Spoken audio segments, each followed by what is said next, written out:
Notre périple en direction de la nouvelle autoroute qui mène vers l'Est algérien débute avec la route nationale numéro 5. Ses bouchons, les gorges de Palestro escarpées, fièvent de nombreux terroristes. Puis, la délivrance, enfin presque. L'Ardaria près d'Alger, à El Roumelaïd près de Constantine, 400 km non-stop. Si la voie est carrossable, elle a été livrée nue, sans équipement ni infrastructure aucune.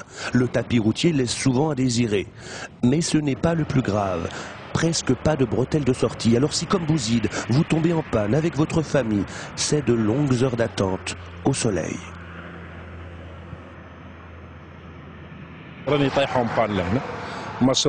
Je suis en panne et je ne sais pas où aller. Personne ne s'arrête pour te dépanner. Voilà à quoi ressemble notre nouvelle autoroute. En plus, on a eu peur car personne ne s'arrête. Tu sais, il y a des femmes avec nous. On est algériens, arabes et musulmans. Il peut se passer le pire ici, des agressions, et personne ne s'arrêtera. 1216 km d'autoroute, près de 12 milliards de dollars de budget. Le chantier du siècle en Algérie. L'œuvre en majorité d'entreprises chinoises, dont voici une des nombreuses bases. En cet été caniculaire où les incendies de forêt se multiplient, comme on le voit ici, ils sont nombreux les automobilistes à se lancer dans l'expédition autoroute pour rejoindre les plages ou la famille.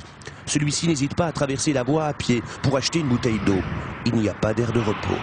C'est magnifique. Question de voyage, c'est magnifique. Constantine Bouira, on fait 2h30, c'est magnifique. D'habitude, on fait 5 heures.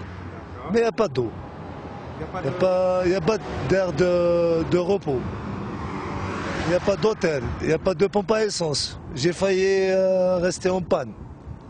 Parce que j'avais pas de carburant. Et il nous faut d'air de repos. Il faut aménager l'autoroute. Abdelmajid est livreur. Il emprunte quotidiennement l'autoroute. S'il est content de gagner du temps, il n'oublie pas de faire le plein avant chaque parcours.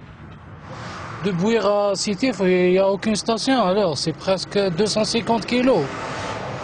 Normalement avec le temps, en Algérie c'est avec le temps. Normalement les stations d'abord, après l'autoroute. La nuit tombe, prévoir des ampoules de rechange, c'est le noir complet. Aucun éclairage à l'horizon. Les autorités sont conscientes du problème. Un plan d'urgence vient d'être décidé pour la réalisation de stations-service et d'aires de repos. L'autoroute sera ouverte à la circulation automobile dans sa totalité avant la fin de l'année.